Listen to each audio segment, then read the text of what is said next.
পরিচিত হব। আচ্ছা, প্রথমে আপনার নামটা একটু বলেন। আমার নাম সুমাইয়া আলী। সুমাইয়া আলী, কোথায় জন্মগ্রহণ করেছেন, জেলা কোথায়? নারায়ণগঞ্জ জেলা। নারায়ণগঞ্জ, এবং নারায়ণগঞ্জই তো এখনো আছেন? হ্যাঁ, নারায়ণগঞ্জ জেলা, বন্দর থানা। বন্দর থানাতে আছেন, ঠিক আছে। শুনি একবারে ছোটবেলা থেকে যতটুকু মনে আছে আপনার জীবনের গল্প। আমি যখন 7-8 বছর বয়স, মানে এর আগে আমার কথা খেয়াল নেই, জি। 7-8 বছর বয়সে আমার আব্বা মনে হয় 7 বছর বয়সে আমাকে স্কুলে ভর্তি করে। 7 বছর বয়সে? হ্যাঁ, স্কুলে ভর্তি করে। ভর্তির পরীক্ষা চলে, পরীক্ষায় আমি টিকি, আমার বোন টিকে না। ওকে। টিকে না পরে আমাকে স্কুলে ভর্তি করে। ভর্তি করার পর মানে আমার বোনটাকে আমার সাথে মানে আসা যাওয়ার কোনো লেখাপড়া, মানে 1 বছর ও আমার সাথে ট্রেনিং করে, আর আমি লেখাপড়া করি। ওকে। নার্সারিতে ভর্তি, তখন প্লে ছিল না নার্সারিতে। আচ্ছা। নার্সারিতে ভর্তি হওয়ার পর পরীক্ষা দিলাম, পরীক্ষাতে প্রথম স্থান অধিকার করলাম। ওকে। যখন মার্কশিট দেওয়া হয়েছে স্কুলে, বাসায় এনে আব্বারে দেখাইছে, এবং তার 3 দিন পর মানে অভিভাবকদের একটা চিঠি দেয়, মানে যে ছেলে মেয়েগুলো মেধা তালিকায় থাকে তাদের প্রতি যাতে গার্জেনের একটা গাইড থাকে সেই হিসাবে। আচ্ছা। তো আমি ভাবছি আমার লেখাপড়া ভালো না, ছোট মানুষ তো বুঝি নাই, আমি ভাবছি যে আমার মনে হয় আমার আব্বার আইনে আমার বিচার দিব, এরকম। আমি বাসায় যেয়ে খুব কান্নাকাটি করতেছি যে আমার আব্বা আমারে খুব মায়া করে, আমি যদি এখন স্যারের আমার নামে বিচার দিই নিশ্চয়ই আমি কোনো দুষ্টামানি করছি, কান্নাকাটি করতেছি। পরে আমার যে লজিং স্যার ছিল, চিঠিটা ওনাকে দেখানোর পর আব্বারে বুঝাইলো। আব্বারে বুঝানোর পরে বললো যে আপনার মেয়ে তো ক্লাসের ফার্স্ট গার্ল, তো সেই হিসাবে হয়তো গাইড হিসাবে গার্জেনকে ডাকাইছে, আপনাকে যেতে হবে। আচ্ছা। তখন আমার আব্বা কি করছে, আমাকে কোলে নিয়ে কপালে একটা চুমো লাগাই দিছে। দেওয়ার পর বলতেছে তুই আমার সার্থক সন্তান। ওর আব্বু কি করলো, 10 কেজি মিষ্টি নিয়ে গেল স্কুলে। সেখানে সব শিক্ষকদের এবং কিছু ছাত্রদের খাওয়া, ছাত্রীদের। ফার্স্ট হয়েছেন তাই তো? হ্যাঁ, ফার্স্ট হয়েছি। এটা কোন ক্লাসে? এটা আমি নার্সারি থেকে যখন ক্লাস 1 এ উঠেছেন। আচ্ছা, কয় ভাই বোন ছিলেন আপনারা? আমরা ভাই বোন ছিলাম 4 বোন 5 ভাই। 4 বোন 5 ভাই। আপনার পজিশন মানে ভাই বোনদের মধ্যে আপনি কত? আমি সবার বড়। সবার বড় ছিলেন? হ্যাঁ, সবার বড় ছিলাম আমি। তো বাবা আব্বা আবার একটু বলে নেই, আমার আব্বা আবার 2টা বিয়ে করছে। আপনি আগের ঘরে না পরের ঘরে? আমি আগের ঘরে। আগের ঘরে, ঠিক আছে। হ্যাঁ, আপনি যেটা বলছিলেন যে স্কুলে মিষ্টি নিয়ে গেছে। হ্যাঁ, তারপর ওইখানে মিষ্টি খাওয়া আসলো এবং গার্জেন সবাইকে ডাকালো। আমার আব্বু এখানে কিছু কথা বললো যে আমি তো আমার মেয়েকে গাইড, বাসা থেকে গাইড দিব, কিন্তু আপনার একটু খেয়াল রাখবেন যাতে পড়ালেখায় অবহেলা না করে। সেখান থেকে আসলো, আসার পর মানে বাসায়ও মিষ্টি নিয়ে আসছে আব্বা। আসার পর আমার মার নাম ছিল সুফিয়া, তো আমার মারে ডাকতেছে সুফিয়া, সুফিয়া দিকা আসছে, আমার মেয়ে ক্লাসে ফার্স্ট হয়েছে। মানে আমার আব্বা মনে হয় আমার কোলেই রাখছে, তখন বলতে এত বড় মেয়ের কি কোলে রাখতে হয়। আমি আমার মার ব্যবহার গুলো বুঝি নাই, তখন এখন বুঝতেছি। তো আমার আব্বা বলতেছে যে আমার মেয়ে যদি 20 বছরের যুবতীও হয় তারপরেও তো আমি ওরে কোলে নেব। তোমার মেয়ে পাশ করছে, ভালো হয়েছে পাশ করছে, মানে মিষ্টি সবাই ভাগ করে দিই। তো সবাই দিল, দেওয়ার পরে মনে হইলো আমার মায়ে খাইলো না, যার বুকের দুধ আমি 2.5 বছর খাইছি, সে খাইলো না। কারণ আমার আব্বা খুব রাগী ছিল, এবং আমি আমার আব্বা মা কেন মিষ্টি খেলো না সেটা আমি বুঝতে পারিনি। ছোট মানুষ, কিন্তু আপনি কিউরিওসিটির জায়গা থেকে এখনো মনে আছে যে মা নিজের মা মিষ্টি খেলো না। আমি বলতেছি ভাই, ধাপে ধাপে বললে বুঝতে পারবেন। নিশ্চয়ই নিশ্চয়ই, আপনি খুব ভালো বলছেন, বলুন। তারপরে আমার আব্বা খুব রাগী মানুষ, আমার আব্বা মনে হইলো মারে মারলো, মিষ্টি খালি না কেন, আমার মেয়ে পাশ করছে, তুই খুশি না? মা তো আগে খুশি হবার কথা, তুই তো মা। বলতেছে যে না আমি মিষ্টি খাই না, আমার মিষ্টি খাইলে মানে আমার দাঁতে ধরে। তারপর আমি ক্লাস 1 থেকে এইভাবে লেখাপড়া করতেছি, স্কুলে আসা যাওয়া করতেছি, এইভাবে 5 পাস করলাম। আচ্ছা। 5-এ আমি 1 হইল রোল নাম্বার। 8-এ যাই আমি বৃত্তি পরীক্ষা দিলাম, আমি ট্যালেন্ট পুলে বৃত্তি পাইলাম। আচ্ছা আচ্ছা, খুবই ভালো। নারায়ণগঞ্জ জেলার মধ্যে সবচেয়ে ভালো ছিল আমাদের গার্লস স্কুল, বন্দর এখনো তার সুনাম আছে। জি। 9-এ আসলাম, ভাইয়া সত্য কথাই বলবো। জি, অবশ্যই আপনি সত্য কথাই বলবেন। মানে 8-এর শেষ, 9-এর প্রথম। আমি মানে আমার যে আমরা 4-5টা বান্ধবী একসাথে স্কুলে যেতাম। তো আমাদের বাসাটা ছিল একটু দূর, মানে বাসা থেকে আসার পথেও 4 জনের বাসা। আচ্ছা। তো ওদের বাসা থেকে যাইতাম, যাওয়ার পর মানে আমার এক বান্ধবী ছিল রোকসানা, মাহফুজা, ঝিলু। তো ওদের বাসায় যখন যাইতাম, তো আমার বান্ধবীর চাচার বন্ধু ওই বাড়িতে আসা যাওয়া করতো, তো আমাকে দেখতো। কি নাম ছিল ওনার? ওনার নাম ছিল লিয়াকত আলী। লিয়াকত আলী আপনাকে দেখতো? আমাকে দেখতো। তো পরে কিভাবে যেন বান্ধবীর সাথে বা বান্ধবী চাচার সাথে এই ব্যাপারে বলছে যে মেয়েটাকে আমার খুব ভালো লাগছে। তো মেয়েটার বাসা তো আমার পাশের বাসা, মানে আমার শ্বশুর বাড়ি, আমার বাবার বাড়ি আগে, শ্বশুর বাড়ি একটু দূরে, মানে 10 টাকা রিক্সা ভাড়া পরে যেটা হয়েছে। তো মেয়েটাকে আমার ভালো লাগছে, তো মেয়েটার আমি ভালোবাসি, এভাবে বলছে। বলার পরে তা আমার বলছে পরে আমাকে কি আমি ভালোবাসা কি বুঝিই না, ভালোবাসা আবার কেমন? আমার বান্ধবী বলে সিনেমাতে দেখোস না ভালোবাসা করে নায়ক নায়িকারা, তো আমি কি ওইটা ভালোবাসা? আমার আব্বা আমার মাইরা লাগবে, আমার আব্বা আমার মাইরা লাগবে, আমি ভালোবাসা করতাম না। তো ভাইয়া এর ফাঁকে একটা কথা ভুলে গেছি। জি বলুন। যখন আমি ক্লাস 7-এ পড়ি, স্কুলে একটা 21শে ফেব্রুয়ারি উপলক্ষে ভাষা আন্দোলনের উপলক্ষে একটা অনুষ্ঠান হয়। তো সেখানে আমি একটা মানে গান করছিলাম, দেশাত্মবোধক গান, ভাই যে ধনধান্যে পুষ্পে ধনধান্যে পুষ্পে ভরা আমাদের এই বসুন্ধরা। আমি যদি ভুল না করে থাকি তাহলে এটা ডিএল রয়ের গান। আচ্ছা, হ্যাঁ বলুন। তারপরে ওই গানটা গাইতাম, গাওয়ার পরে আমার আব্বা ছিল স্টেজে, আর আমি এই শ্রোতাদের মাঝে চেয়ার নিয়ে বসছে। তো আমি যখন ওই গানটা গাইছিলাম, গাওয়ার পরে ওইখানে আমি প্রথম স্থান অধিকার করি। তখন পেছন থেকে আমার আব্বার পেছনে যে চেয়ারের লোক ছিল তারা বলছিল যে আব্বারের নাম নিয়ে যে আবুল মিয়ার তো পয়সার অভাব নাই, যাক মেয়েরও কণ্ঠসুর ভালো আছে, মেয়ে দিয়েও শিল্পী বানায় মেয়েরও মানে পয়সা ইনকাম করতে পারবো। ঠিক আছে, এই কথা বলার পরে আমার আব্বা, আমি স্টেজ থেকে নামলাম, নামার পর আমার আব্বা বলতেছে, বাসায় আনছে যে মা আমি তোমাকে একটা কথা বলি, তুমি আজকে থেকে আর গান গাইবে না। ওহো, বাবাই কথাটা বললো? বাবাই কথা বললো। তখন কি আমার আব্বা বলছে গান গাইতে মানা করছে, আমি গান গাইবো না। আপনি গান গাওয়া করে দিলেন? করবো না। তো সেখান থেকে ভালোবাসার কথা শুনে আপনি যেটা বললেন যে না না আমার আব্বা মেরেই ফেলবে। না, আমার আব্বা মেরে লাগবে যদি শুনে যে আমি কারোর সাথে কথা বলছি, কারোর সাথে মানে প্রেম করি। প্রেম বুঝতাম, ভালোবাসা বুঝতাম, পিরিত তখন পিরিত বলতো, লাইন বলতো, ভাইয়া লাইন বলতো, লাইন বলতো। আমার মানে আমার আরো 24 বছর আগের কথা তো। লাইন বলতো, মানে ছেড়ি লাইন করে বা পিরিত করে। লাইন যদি আমি করি আমার আব্বা আমার মেরে লাগবে, আমি না। হ্যাঁ, তাইলে তো হ্যাঁ তোর অনেক পছন্দ করে। তাই ভাইয়া কিভাবে যেন ওই বাড়ি তো আমি আসতাম, উনি আমাকে দেখে রাস্তা একটা টেলার ছিল, সাথী টেলার্স, ওইখানে আমি জামা কাপড় বানাইতাম। তো ওই টেলারে বসে থাকতো, আমি না লোকটার দেখে, লোকটা আমাকে দেখে হাসতো, আমিও হাসতাম। লিয়াকত? হ্যাঁ। তো লোকটা দেখতে খুব সুন্দর ছিল। আমি পিকচার নিশ্চয়ই আপনার চেয়ে বয়স অনেক বড়? আমার চেয়ে বয়সে মানে ব্যবধান আছে 18 বছর। ও মাই গড, অনেক। কিন্তু বোঝা যায়নি। তো আপনার ভালো লাগতো? আমার ভালো লাগতো।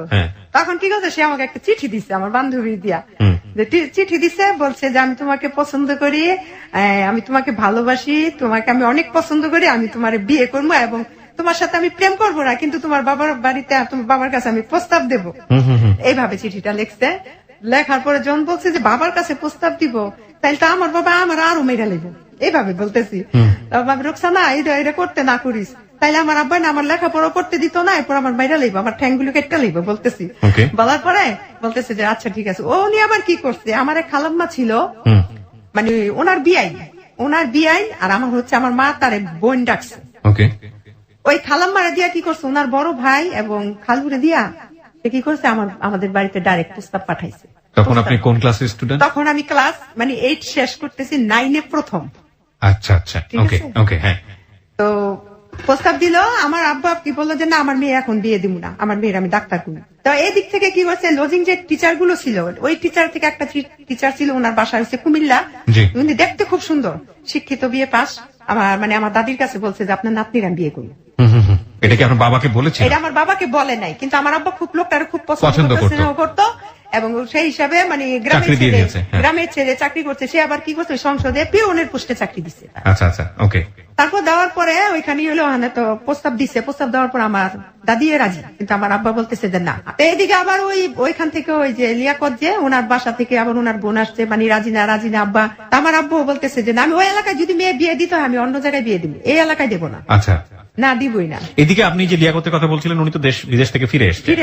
আচ্ছা, উনিও কি আপনাকে তখনও বিয়ে করতে চাইতো? তখনও। আচ্ছা আচ্ছা, তারপরে করছে কি, উনি আবার বিয়ের প্রস্তাব দিতেছে, উনার ভাই বোন সকালে আসে, বিকাল আসে, রাতে আসে। আব্বা মানে একেবারে বিরক্ত হয়ে গেছে।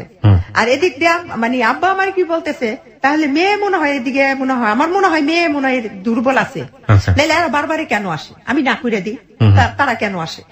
তখন আমার আব্বা আমারে কি করছে, একটা রুমে নিছে, বাড়িতে আমার 4-5টা রুম, ওই রুমে নিয়ে আমারে কয় কি তুমি বাইরে যাও, আমি আমার মেয়ের সাথে কথা বলবো।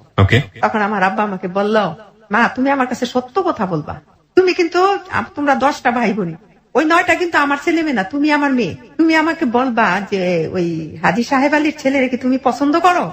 এটা কি মানে আমার আব্বা লিয়াকতের কথা বলছে? লিয়াকতের কথা বলছে। আচ্ছা আচ্ছা।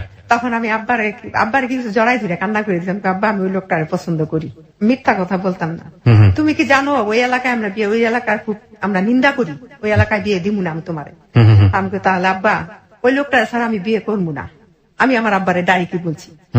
বলার পর আমার আব্বা গিয়ে আমার দাদিরে বললো, মা দেখেন এগুলো বলে, ও এখন কি করতে পারি, দেখো অনেক কিছু করতে করতে রাজি হয় না। তারপরে কি করলো, যে কবিরাজ ধরলো আমার মায়, কবিরাজ ধরলো যে আমার মেয়েরে যে কোনো করে হোক তাবিজ কবর করে, মানে আমার মারও মেয়ে জামাই পছন্দ হয়েছে, সোজা কথা ছেলে আমার পছন্দ হয়েছে, আমি এইখানে দিমুই। ওকে, আচ্ছা এলাকায় কুলে পারা হোক, ছেলেরা কি কুলু নাকি? ছেলেরা হাজি বংশের লোক। আচ্ছা আচ্ছা, এটা কে বলছিল? এটা আমার মা, মানে আত্মীয় স্বজন বন্ধু বান্ধব সবাই রাজি, শুধু আপনার বাবা রাজি? বাবা রাজি না। আচ্ছা আচ্ছা আচ্ছা, ওকে। এদিকটা আমার ননা, মানে আমার ওই লোকটার বড় বোন আর এই বড় ভাই খালু, এরা আমার আব্বার কাছে আসছে। আর এই দিকটা কবিরাজতে তাবিজ দিয়েছে, ওই তাবিজ আমার একটা চূড়ায় দোয়া শিখাই দিছে। ওই দোয়া পড়ে হিটার ছিল ভাই আগে, হিটারে রান্না বাড়া করতো, আগে গ্যাস ছিল না আমাদের বাড়িতে, ওই যে কারেন্ট হিটার, ওই হিটারের মধ্যে কি করছে বলছে যে হিটারের মধ্যে তাবিজটা ফালাই দিতে। তো আমি কি করছি, দোয়া পড়ে একটা দোয়া শিখাই দিছে, ওইটা হিটারের মধ্যে আমি তাবিজটা ফালাইছি, মানে তাবিজটা জ্বলে পুড়ে ছাই হবে আমার আব্বা বলবে। আচ্ছা, ঠিক আছে, ঠিক ভাই পরীক্ষিত একদম। তাবিজটা পড়া শেষ, আমার আব্বা বলছে ঠিক আছে যান, আপনারা এরকম করতেছেন, আমি বিয়ে দিব, কারণ মানুষের মনে কষ্ট দেওয়া ঠিক না। Very interesting. ওকে, দিল। তারপরে আমার ননাসে জামাইয়েরা সবাই আসলো, আমাকে দেখতে আসলো। তখন মানে এইভাবে করতে হতে 9 থেকে মানে 10-এ উঠলাম, ক্লাস 10-এ। 9 থেকে 10-এ উঠলেন? হ্যাঁ, 10-এ উঠলাম। তো ওই সময় কি আপনার বিয়ে শাদীর ব্যাপারে রাজি হয়ে গেল আপনার ফ্যামিলি? হ্যাঁ, বিয়েটা কি হলো? হ্যাঁ, বিয়েটা হলো। তখন কি আপনি কারণ ক্লাস 10-এ না 9-এ? ওই ছেলেটার একটা স্বপ্ন ছিল, আমার কোনোদিন সে ভাগায় বিয়ে করবে না, আর আমার একটা স্বপ্ন ছিল আমি কোনোদিন ভাইগা বিয়ে বসবো না। আচ্ছা, যদি আচ্ছা। বিয়ে করতে হয় তাহলে গার্জেন নিয়েই করবো, আচ্ছা। সামাজিকতা বজায় রেখে করবো। আচ্ছা আচ্ছা, এটা ছিল আমার ভিতরে। ওকে, তার মানে আপনি 9 থেকে যখন 10-এ উঠলেন তখনই আপনি তখন বিয়েটা করলেন? ওদের বাসা থেকে লোক আসলো, আসার পরে ননাসের জামাইয়েরা সবাই আসলো, ভাই বোন। আয়সা কি করলো, ভাই আমার দেখা বলে কোন ক্লাসে পড়ো, অ্যাড্রেস লেখো। লিখতে গেলাম, লেখছি, কিন্তু হাত কাঁপতেছিল তখন। লেখার পর তারপরে ননাসের জামাই কি করলো, আমারে ওই ওনার বড় বোনের জামাই, যেটা যে ঢাকা লালমাটিয়া কলেজের সাথে ওনার বাড়ি, জি, তো উনি আমাকে কি করলো 2000 টাকা দিল। 2000 টাকা দিল, দেওয়ার পরে যে আমি তো তোমার বিয়েটা খেতে পারবো না, আমি 3 দিন পরে বাহিরে কুয়েত চলে যাচ্ছি, আচ্ছা, তোমাদের প্রতি শুভকামনা থাকবে। ঠিক তার 5 দিন পর শুক্রবার আসলো, আসার পরে মানে বিয়ের ডেট, ওকে, বিয়েটা হইলো। হওয়ার পর তারপর ওনাদের বাড়িতে ওনারা চলে গেল। তারপর আমারে কি করলো, ওইখান থেকে শুক্রবারে বিয়ে হইলো। অনেক ভাই বিয়ে হয়েছে তো ঠিক, কিন্তু ওই লোকটার কাছে তো আমি যাই না। ওকে, ও দেখলেই শরম করে, দেখলেই হাসি পায় আর শরম করে, আমি যাই না। আমার আব্বা, মানে আমার আব্বা চায় যে জামাইয়ের কাছ থেকে একটু দূরে থাকবে, কিন্তু আমার মা, আমার তো 2টা মা ছিল, জি। 2টা মা, আমার ফুফু, আমার দাদি, আমার ভাবি, যার জ্যাঠতো ভাইয়ের বউ ছিল, যারা তারা চাইতো যে জামাই আসলে যান না কেন। তা আমার তো লজ্জা করে, আমি আর সামনে কি যাব, মানে আর আমি পছন্দ করছি, বিয়ে হয়েছে, এই লজ্জায় আমি আর সামনে যাই না। পরে উনি কি করছে, ওই সোমবার দিন আসলো, ওদিন চলে গেল। সোমবার দিন আমাদের বাড়িতে কি করছে, ওরা ভাবিরে পাঠাইছে আমার ইন্ডিয়া। তখন ভাই সিনেমা, নতুন বিয়ে হইলে শালা সমুদ্রীর বউ নিয়ে সিনেমা দেখতে যাইতো নতুন জামাইরা, সিনেমার একটা প্রচলন ছিল তখন। তখন আর সে আমার বলছে যে রেডি হও, মানে উনি রিক্সাতে বসে থেকে ওনার ভাবিরে পাঠাইছে, বোনের জামাইরে পাঠাইছে। তখন আমার আব্বাই দেয়নি, আমার আব্বাই না করছে, ইশারা দিয়ে যাবা না। তো আমিও কি করছি, আর যাই না, আমি কিন্তু আমার ভালো লাগতেছে না, যাবো না। তো আমার আব্বারে বলতেছে যে সুরাইয়ারা একটু আমাদের বাসায় নিতে চাই, ওকে, আমাদের বাসায় নিতে চাই। তারপরে আব্বা বলতেছে যে ঠিক আছে যাইবো, মেয়ে বিয়ে হচ্ছে, স্বামীর বাড়িতে যাবো না। আমার দাদি, আমার নানি আমার সাথে, আমার 2টা ভাই বোন আমার সাথে গেছে। তারপরে যাই হোক ওনাদের বাসায় খাওয়া দাওয়া করে বাসায় চলে আসলাম। তার শুক্রবার আসলো, আবার শুক্রবার, সোমবারের পর শুক্রবার আসছে। আসার পরে তারপরে আমার আব্বার কাছে খবর পাঠাইছে যে ওদের নিয়ে শালা শালুর সম্বন্ধে নিয়ে, মানে সবাই তো শালা আর শালি, বউরে নিয়ে সিনেমা দেখতে দেবো। আমার আব্বাই রাজি না, না মেয়ের আমি একা ছাড়বো না। তখন আমার 2 ভাই আবার কি করছে, আব্বারে বুঝেছে, এই তুমি যে বিয়ে করছো, তুমি দিয়ে একদিনও মানো নাই, তুমি আমার রাত্রে যাই আমার বাবার বাড়িতে লইয়া করছো, যাইতে আর বাসায় যেতে দাও না। আর এখন ওই বেড়াই বিয়ে করছো, আজ 8 দিন হয়ে গেছে, তুমি বেড়ার বউ সামনে যেতে দাও, এইটা আবার কোনটা? যাক আব্বার অনেক কিছু বুঝাইছে, বুঝানোর পর আব্বাই রাজি হয়েছে। পরে আমরা গেছি সিনেমা দেখতে। হ্যাঁ, তখন সামানা ম্যামের একটা ছবি ছিল অন্ধবিশ্বাস, দেখলাম, দেখা বাড়িতে চলে গেলাম। বাড়িতে চলে গেলাম পরে রুমে নিয়ে বসাইলো। তারপর আমার আম্মাই পিঠা বানাইছে, পিঠা উঠা দিল। খাওয়ার পরে কি করলো, ওই আমার আব্বাই গিয়ে হাতে করে একটা লুঙ্গি নিয়ে গেল। আচ্ছা, হ্যাঁ, লুঙ্গি নিয়ে আমার হাজবেন্ড দিল, নাও এই লুঙ্গিটা পরো। আব্বা আমি বাসায় চলে যাবো। আরে মিয়া যায় ওনে, শ্বশুর বাড়িতে মাসে বিয়ে করলে 2-1 দিন থাকে না, যাক ওইখানে থাকলো। লুঙ্গি টুঙ্গি পরার পরে রাত্রে কথা টথা হইলো। আমার দাদি, আমার নানি আমার সাথে ছিল, আমার ভাবি ছিল, এদের 2টা পর্যন্ত কথা হলো। 2টার পর উনিরা বাসায় চলে গেল, যার যার বাসায়। তারপর ওনার সাথে আমার কথাবার্তা হওয়ার পর ভাই এক সময় মানে ওনার সাথে আমার মানে স্বামী স্ত্রীর যে ব্যাপারটা ওইটা হইলো। ওকে, তখন আমার বয়স 15 বছর। জি, পড়াশোনা তখনো করছেন? হ্যাঁ, পড়াশোনা হইতেছে। ওকে, আচ্ছা। তারপরে এইভাবে কাটলো অনেকদিন। কাটার পর অনেকদিন কি 22-25 দিন, হ্যাঁ 26 দিনের দিন আমার এখনো মনে আছে। 31 তারিখে বিয়ে হয়েছে জানুয়ারি 1992, যা 31শে জানুয়ারি।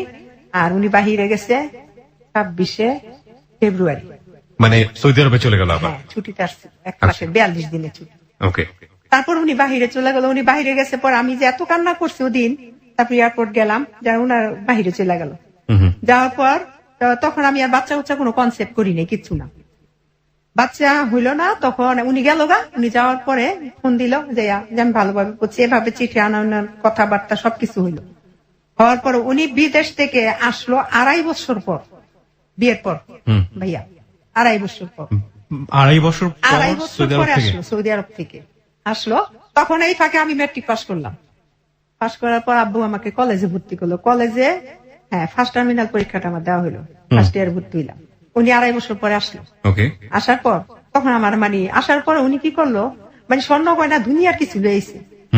এর হিসাব ভাইয়া, আমি দেখতে খুব সুন্দরী ছিলাম। আচ্ছা যাই হোক, পরে ভাইয়া উনি আইসা আমাকে কলেজে, স্বামী আসছে বিদেশ থেকে, আমি 3-4 দিন বা 8 দিন কলেজে যাইতাম না। 15 দিন হয়ে গেল আমার কলেজে যেতে দেন। কলেজে যেতে না, আমার আব্বা বলে মা তুমি কলেজে যাবে না। আমি কই না, আমার না করে কলেজে যাওয়া লাগতো না, কলেজ গেলে তোমার নলেজ বেশি বাইরে যাব, এত পড়ালেখা করে তুমি কি করবা। আব্বা যে বুঝটা দিত ওই বুঝটাই মানতাম, আমার হাজবেন্ড যেটা দিত ওইটাই মানতাম। আব্বার আমি আব্বা থাক, আমার না কলেজে যেতে না করে, ঠিক আছে মা তোমার ইচ্ছা, কিন্তু লাইফটা তুমি লস করলা। ওহ ভাইয়া, এর মধ্যে আমার মনে হয়েছে আরেকটা কথা, লাইফটা যখন লস করলা, আমার যেদিন গায়ে হলুদ, ভাইয়া এই কথাটা আমার মনে নেই, আমার আব্বার কথাটাই লাগছে। আমার গায়ে হলুদের দিন আমার আব্বা হলুদ নিয়ে আমার কপালে ভাবে দিতেছে, দিয়ে বলতেছে, আমার হাজবেন্ডের সাথে আমার বয়সের অনেক ডিফারেন্স, বলতেছে যে মা তুমি তো বিয়ে করলা ঠিক আছে, কিন্তু তোমার সংসার কইরা সাপ মিটবে না, এই কথাটা বলছে। বলার পর আমার মা কি করছে, আমার আব্বারে ধাক্কা লাগাইছে, তুমি কি কাও মুখ দিয়ে এগুলো ভাইয়ারে, খেয়াল করছো যে আমার বয়স কত, আমার মেয়ে মাত্র 15 বছর। তখন মনে হয় লোকটার বয়স 32 বা 33 এরকম। যাই হোক, পরে ওই আমার আব্বা প্রথম বছর কলেজে যাওয়া বন্ধ হইলো। বন্ধ হওয়ার পর আমার প্রথম বাচ্চা, প্রথম 3টা ছেলে, আমার প্রথম ছেলেটা আমি কনসেপ্ট করলাম। কলেজ ছেড়ে দিলেন? ছেড়ে দিলাম। আসার পর 1 মাস স্বপ্ন শেষ হয়ে গেল, ডাক্তার হওয়ার স্বপ্ন ছিল, শেষ, শিল্পী হওয়ার স্বপ্ন শেষ, শিল্পী হওয়ার স্বপ্ন শেষ। কিন্তু খুব ইচ্ছা ছিল ডাক্তারের চেয়ে বেশি শিল্পী হওয়ার ইচ্ছা ছিল, সত্যি কথা। তারপরে ওই কলেজে বন্ধ করলো। তখন আমার 1 মাস পরে আমার মাথা টাথা ঘুরে খাওয়া দাওয়া করতে পারি না। তখন নারায়ণগঞ্জ সদরে আমার মহিলা ডাক্তার দীপা ইসলাম, ওনার কাছে নিয়ে আসলো, প্রেসার প্রসাব টেস্ট করাইলো, করা বলে যে বাচ্চা পেটে, কনসেপ্ট করছে আপনি প্রেগনেন্ট। যাক, প্রথম ছেলেটা এইভাবেই সংসার খুব সুখে শান্তিতেই কাটলো। এর মধ্যে আমার হাজবেন্ড যখন বাচ্চাটা পেটে দিয়ে উনি আবার বাহিরে চলে গেল। যখন বাচ্চাটা প্রেগনেন্ট হইলাম তখন উনি আবার ওই যে ছুটি শেষ 42 দিনের গেল গা। আসলো 3.5 বছর পর, আবার আসার পর আইসা দে ও বাচ্চা 3.5 বছর, প্রায় 4 বছরের হইলো। হওয়ার পর আবার 42 দিতে ছুটি। প্রথম বছর 2.5 বছর, খেয়াল করবেন ভাইয়া, 2.5 বছর, দ্বিতীয় বছর 3.5 বছর, কয় বছর হইল? 6 বছর। আসলো, আসার পরে থাকার পরে আবার দ্বিতীয় বাচ্চাটা কনসেপ্ট করলাম। তো এর মধ্যে যখন উনি বাহিরে ছিল, আমি আবার এনজিও যে পশিকা ছিল, পশিকাতে আমি একটা জব করতাম। ওইখানে জব করলাম। ওই জবটা প্রায় 15 বছরের মতো আমি করছি, 13-14-15 এরকমই। বললাম এই ফাঁকে স্বামী বিদেশ থাকে, মার কাছে আমার ছেলে থাকে, আমি একা বসে থাকবো, লেখাপড়া যখন হইলো তো একটা জব করি। পশিকাতে আমি জব করলাম পিসি কমিটিতে মহিলাদের নিয়ে। হওয়ার পরে উনি আসলো, আসার পরে দ্বিতীয় বাচ্চা কনসেপ্ট হইলো। কনসেপ্ট হওয়ার পরে 42 দিনের ছুটি, আবার গেল। সরকারি চাকরি করতো তো 42 দিনের বেশি ছুটি পাইতাম না। যাওয়ার পরে দ্বিতীয় বছর আসছে 7 বছর পরে, 7 বছর পর দ্বিতীয় বাচ্চা হওয়ার পরে, সে যে বাচ্চা যখন আমি কনসেপ্ট করছি, দ্বিতীয় ছেলেটা তার 7 বছর পর আবার আসতে বিদেশ। মাই গুডনেস, এটা তো গ্যাপ, এত বড় গ্যাপ। আপনি কিছু বলতেন না, যোগাযোগ করে বলতেন? বুঝতাম না তখন, আমি এতই ছিলাম না, বুঝি নাই তখন। কি ভাইয়া, সত্যি কথা, যেটা বাইরে থেকে একটা গয়নাগাটি আনতো, ভালো লাগতো দেখতে, বাইরে থাকলে ভালো, তখন একটা মনে হচ্ছে বাইরে থাকাই ভালো। বাইরে থাকা ভালো। আবার মাসে 5-10 হাজার টাকা দিছে, হাত খরচ টাকা পাইতাম, এইগুলো বুঝি নাই যে টাকাই যে সবকিছু না, এখন বুঝি, তখন বুঝি নাই। তারপরে 7 বছর পরে আসলো।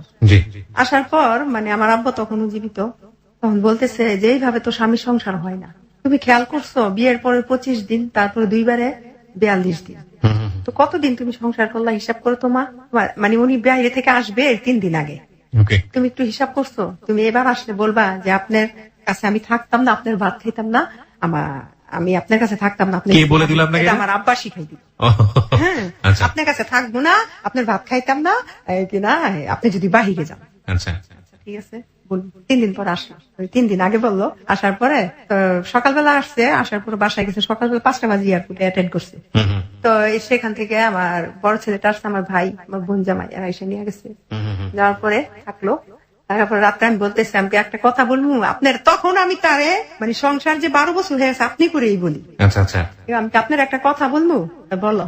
আমাকে আমার আব্বাই কইছে আপনি যদি বিদেশ যান তাহলে আপনার ভাত আর খামু না। ওকে, আমার নিজে বলেন না, বলছে আমার মানে আব্বাই যে বলছে, তা আব্বা, এটা তো আমার কথা ছিল না। Right. আর তখন ভাই আমার জ্ঞানও ছিল না আচ্ছা। যে আব্বার কথা বললে কি কোনো একটা খারাপ মানে মাইন্ড করবো নি বা খারাপ ভাববো নি, এইগুলো কিছু বুঝি নাই। Right. আমাকে আমার আব্বাই বলছে আপনার ভাত আর খামু না আপনি বিদেশ গেলে। যদি এবার এটাকে তোমার আব্বাই বলছে, তোমার কথা কি? আমাকে আমার আব্বার মতেই মত, আপনি যাইতে পারবেন না। তাহলে এবার বেশি দিন থাকবো না, 2 বছর থাকবো। তুমি এতদিন ওই করছো, নিজেদের লাইফটা একটু সেটেল না কইরা কি করবো? আমার যে 2টা ছেলে হয়েছে, ওদের ভবিষ্যৎ আছে না, এই সেই যাক। তারপরে গেল আবার, থাকার পর 2 বছরই থাকছে, বেশি থাকে না। এসে আচ্ছা আসলো, আসার পরে এই সময়টাতে তো দেশ বিদেশে থাকতো, দেশে এসে কোনো প্রপার্টি করা, জমি জমা করা, এগুলো করতো? কিছু না, কিছু করে, শুধু মাসে মাসে কিছু টাকা দিত। হ্যাঁ আচ্ছা। আর বাবার উপরে খাইতাম, দুধ খরচাও দিত না ছেলেকে। মনে করছে নানা নানিরা আছে, চলবো না। যাক, তারপর আসলো, 3য় বার আসলো, পরে তুমি তা আর গেল না। তো মোট কত হইলো? 14 বছর হইলো। 14 বছর, হ্যাঁ। 14 বছরের মধ্যে তার সাথে আমি। তখন আপনার ছেলের বয়সটা কত? আপনার বড় ছেলের বয়সটা কত? বড় ছেলের বয়স হয়েছে 10 বছর তখন। 10 বছর, আচ্ছা। ওকে, হ্যাঁ, আপনি যেটা বলতে চাচ্ছেন, 2.5 বছর পরে। 14 বছরে কতদিন সংসার হলো আসলে? 342 হিসাব করেন, 342 দুগুণে 84। 84 মাস না, 84 দিন। 84 দিন 14 বছরে মাত্র। আর 42। My goodness. আচ্ছা ঠিক আছে, বলুন তারপর। 42, এটা বাঙালি নারী বলেই সম্ভব। এরা আসলেই মানে সংসারের জন্য কতটা স্যাক্রিফাইস করে চিন্তা করা যায় না। হ্যাঁ বলেন তারপরে। তারপর আসলো, আসার পরে আমার মা বলতেছে 2টা ছেলে, একটা মেয়ের দরকার আছে। মা, মেয়ে না থাকলে সংসারের মাতৃত্বের কোনো স্বাদই থাকে না। তো একটা মেয়ের দরকার, আমি মেয়েটা নিব না, আমার 2টা ছেলেই থাকুক। মানে একটা মেয়ের জন্য 2য় ছেলেটা হইলো। আচ্ছা। 3 নম্বর ছেলেটা হইলো একটা মেয়ের জন্য। তারপর যাক, আমার মা বলতেছে যাক দেখি। আচ্ছা। আমি কখনো কোনো মেডিসিন খাইতাম না ভাই, কারণ গ্যাপ অনেকদিন গ্যাপে আসতো না। রাইট। কিন্তু আমি মেডিসিন খাইতাম না।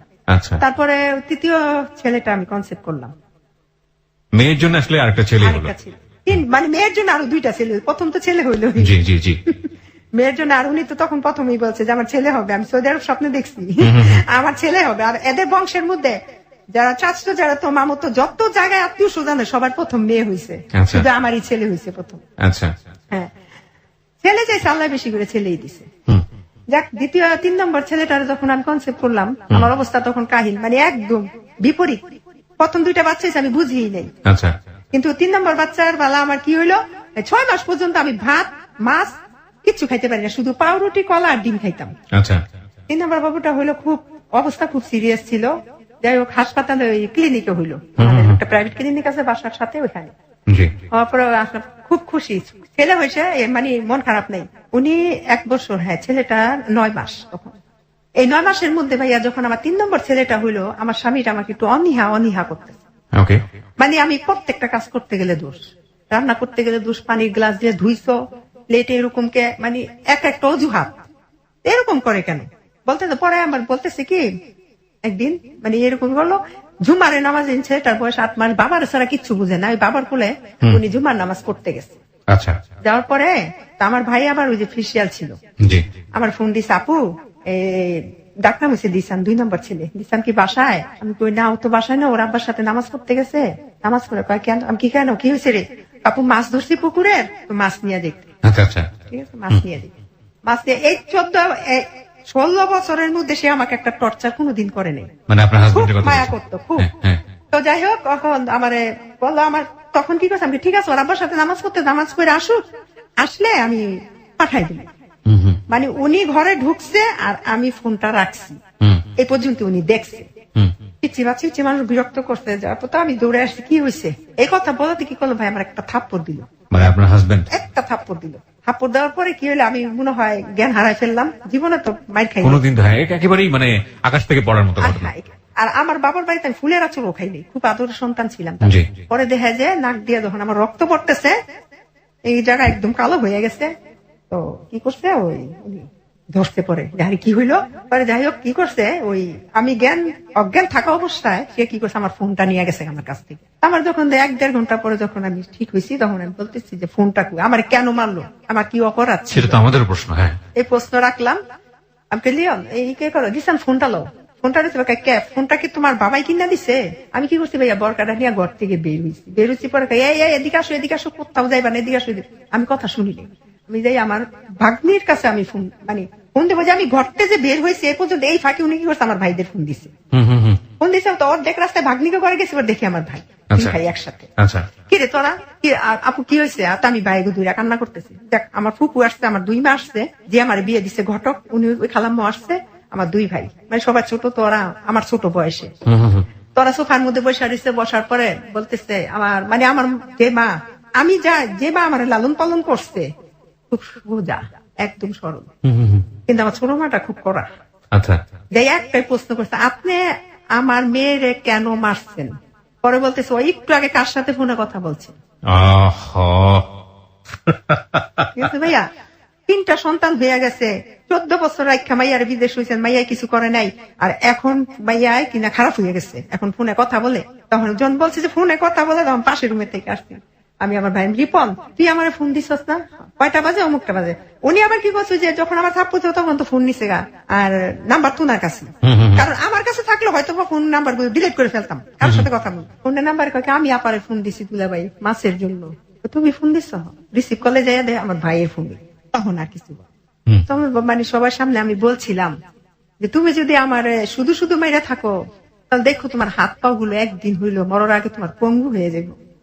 আমি তো আমি কথাটা বলছি ভাইয়া, বলছিলাম অভিশাপ যেটা বল দিলাম। এর মধ্যে ওই 2008 সালে আমার আব্বা মারা গেল, আর আমার আব্বা মারা যাবার পরে ফ্যামিলিতে একটু আমার একটু অবহেলা, আমার স্বামী। আমি কি করলাম, ওই নামাজ পড়তে যাবে, মাগরিবে কাঁঠাল ছিল ফ্রিজে, কাঁঠাল বলছে কাঁঠাল নামাই তো ফ্রিজের, আমি মাগরিবে নামাজ পড়ে খাবো। তো একসাথে বসে কাঁঠাল খাইলাম, খাওয়ার পরে না এশার আজান হইল, উনি অজু করতে গেছে, অজুরত অবস্থায় সে স্ট্রোক করছে। হ্যাঁ, স্ট্রোক করতে পরে তো আমার বাচ্চাটা বিরক্ত করতেছে, বাচ্চাটা তখন 1.5 বছর বয়স। আমি কি করছি, বাহিরে গিয়া দাঁড়াইছি, খারাপ লাগছে তো একটু শুয়ে থাকো, পরে যাই নামাজ পড়তে, ঘরেই নামাজ পড়ো, মসজিদে যাওয়া লাগতো না। পরে না 10 মিনিট পরে আমি কইয়ারে যে আমি ঘরে রেখ খাইলাম, ফেলে লয়ে যে আমি বসে রয়েছি, হ্যাঁ তো না আলাপ টালাপ কিছু পাইতেছি না। তখন আমি কি ছেলেটার ওইখানে কান্না করতে, ছেলে ওইখানে বাহিরে দাঁড়া করাই থিয়া আমি আসছি, আইসা দেখি কি উপরের দিকে খালি শ্বাসকষ্ট হইতেছে না। আমি কি করলাম, সবাই একটা শিক্ষা দিছি, পরে আমার দেবর ভাসুরা সবাই আসলো, আইসা কি করলো, ওনারে নারায়ণগঞ্জ খানপুর হাসপাতাল আনলো, ওইখান থেকে রিলিজ করে দিল সৌরাত। আমি বাসায় ছিলাম, আমার 2-3টা ভাই আসছে সাথে, ওনার ভাইয়েরও আসছে, তারপর আমার 2 মা ওনার সাথে। পরের দিন আমি সৌরাত দিয়ে আসলাম, আইসা দেখলাম, দেখার পরে সে স্ট্রোক করছে। চিকিৎসা চলতেছে, আমার থাকতে না করলো, বাচ্চাটা বিরক্ত করে, বাচ্চা তুমি বাসায় যাও গা, আম্মাই তো আমার সাথেই ছিল। ডাক্তার তাকে বলছে যে আপনি বেড থেকে নামবেন না, প্রস্রাব টয়লেট আপনি বেডে বসে করবেন। আপনার হাজবেন্ড কে বলছে? সে কি করছে, ওই যে নামাজ পড়ে না, মসজিদে যায় নামাজ পড়তে যাবে, দেখ নামাজ পড়তে গেছে, 2-3 জনে ধরে নিয়ে নামাজ পড়ায় আনছে। হার্টের রোগী তো উবুদ হইতে পারতো না, উবুদের সিজদা দিচ্ছে না বৃহস্পতিবার পর্যন্ত, শুক্রবার দিন সকালবেলা আমি একটু বাজার থেকে সে বই আসি। আমি তোমার যাওয়ার দরকার নেই, কবে বাজার করি না, বাচ্চারা কি খায় না খায়, বাজার আছে ফ্রিজে, অনেক বাজার আছে, তোমার যাওয়া লাগতো না। তারপর আমি যাবো, সেই বই তুইব। ভাইয়া উনি 35 মিনিট বাহিরে ছিল, 35 মিনিটের মধ্যে আমি প্রতি মিনিটে ওনাকে আমি ফোন দিচ্ছি, কি অবস্থা আছে, আমি আসি, এভাবে বলছে না করছে। তো বাসায় আসছে বলছে যে আমার জন্য আনার তুমি খোয়াই রাখো, আনার খাম, আর মালটা এটা রাখছি, একটু হালকা লবণ দিও, হাটের রুগী তো কাঁচা লবণও খাওয়া নিছে। ওই কি করছে, ও টিভি দেখতেছে বৈশা, আমি আবার যে উনি আবার ওষুধ থেকে আমার জন্য ওষুধ নিয়ে আইসো তুমি। আসার পথে আমার পাতলা পায়খানা হইতেছে, এসে ওষুধ আনার পর আমি কি করছি ভাই, ওষুধটা খাইছি, খাওয়ার পরে আমার পেট এমন কামড় মারছে, আমি আবার টয়লেটে গেছি। টয়লেটে যাবো, উনি যে ওই যে খাটের মধ্যে বসে যে টিভি দেখতেছে, আর উনি যে খাইতেছে, এই বসার মধ্যে আবার সে স্ট্রোক করছে। ওহো, আমি আসছি, আইসা আমি ওই পাশে রুম আর যেতে পারি না, আমি এই রুমে শুয়ে রয়েছি। আমার শক্তি নাই। কতক্ষণ পরে 15-20 মিনিট পরে আমি আমি খাইতে দিলাম, খাইলো কিনা দেখি তো যাই দেখি বসার মধ্যে সে স্ট্রোক করছে আবার। তারপর নিয়ে আসলো ঢাকায় যে মিরপুর হাসপাতাল, সাইফুলিমুল্লাহতে নিয়ে আসলো। উনি তো তখন আমার দেবর বললো যে হার্ট আর ব্রেন, হার্ট স্ট্রোকও করছে আবার ব্রেন স্ট্রোকও করছে একসাথে, দুইটা একসাথে। মানে আপনার হাজবেন্ড? হাজবেন্ড। এখানে আনলো, এনে চিকিৎসা করলো, 3 দিন পরে আসছে। আসার পরে ভাইয়া যেমন একটা ছোট বাচ্চা যেমন কান্না করে না, এইভাবে কান্না করতে।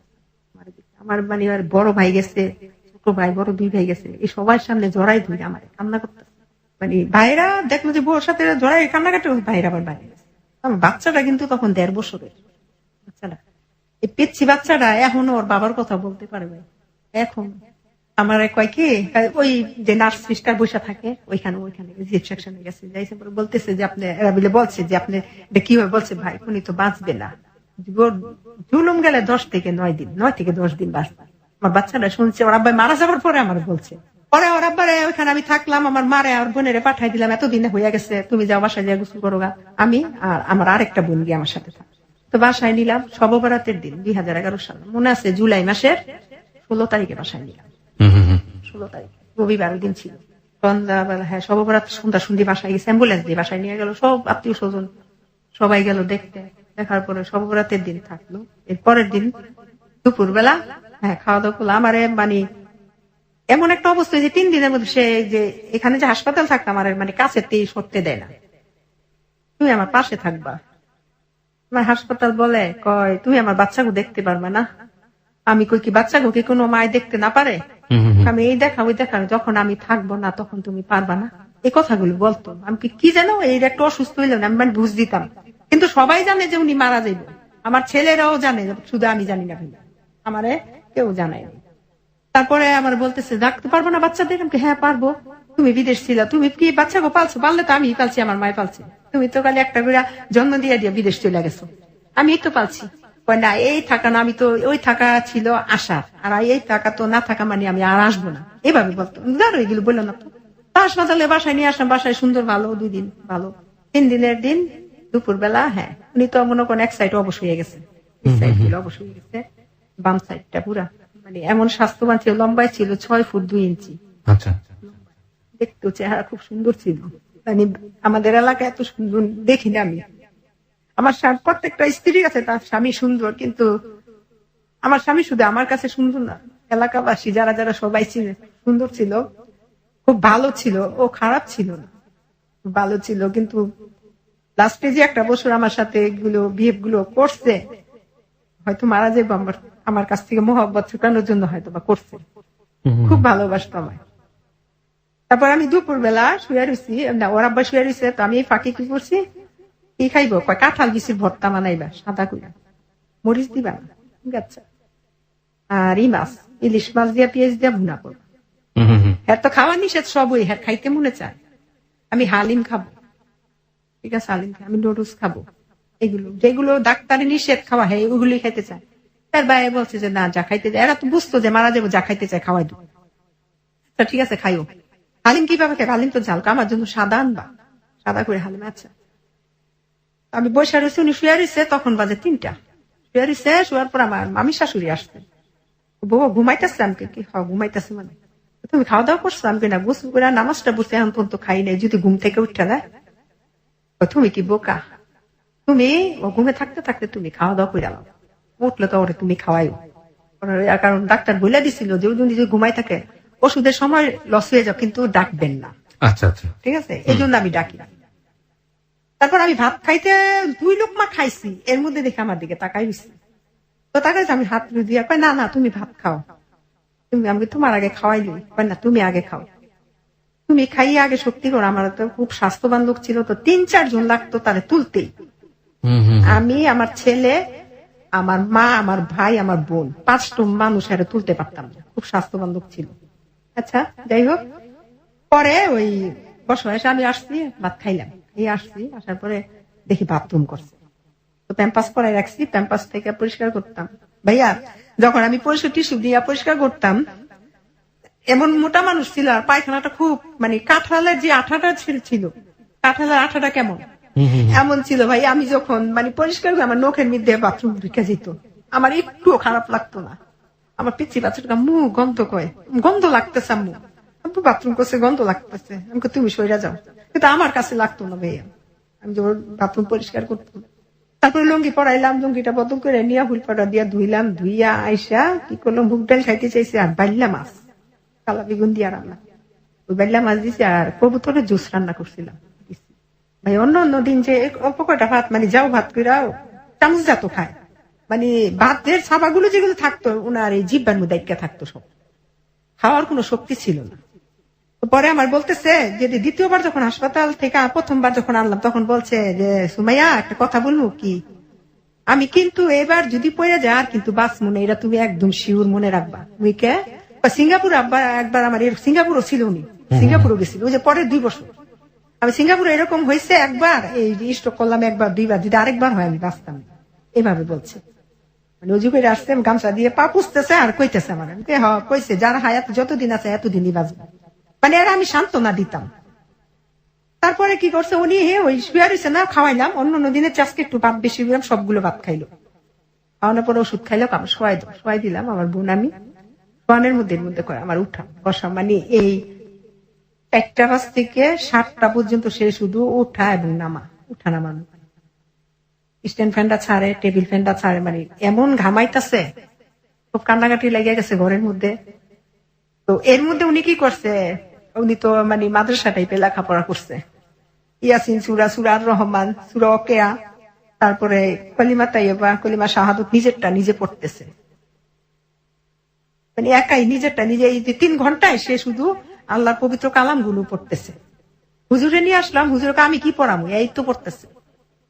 তারপরে কি হইলো, পানি ঢালতেছে, মাথার মধ্যে পানি ঢাললো, তো আমার ছোট আম্মা যে কি করে, এত জানতো, সবাই জানতো যে মারা যাবে, শুধু আমি জানতাম না।